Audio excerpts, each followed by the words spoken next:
Silakan Desya. Terima kasih Syari. Kita awal informasi dari topik utama. Setelah diberlakukan operasi ketupat penyekatan arus mudik Lebaran, Polres Empat Lawang memperketat pengamanan hingga 24 Mei 2021.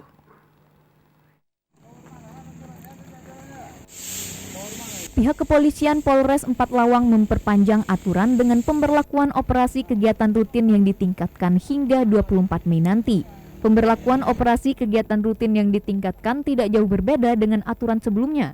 Aturan perjalanan akan tetap diberlakukan layaknya larangan mudik, namun tidak untuk surat izin keluar masuk. Pelaku perjalanan yang akan keluar kota, khususnya keluar wilayah, wajib menyertakan surat bebas COVID-19 melalui pengecekan PCR, antigen, atau GINOS. Jika tidak ada, petugas akan melakukan rapid test secara gratis di pos-pos pelayanan yang telah disiapkan. Prosedur, dia tidak bawa surat dari mana dia, tidak juga membawa hasil rapid test. Sesuai dengan perintah, kami suruh putar. Mau kemana itu Pak arahnya? Nah, dia itu mau dari Bengkulu, dia itu mau Bengkulu mau ke Lahat.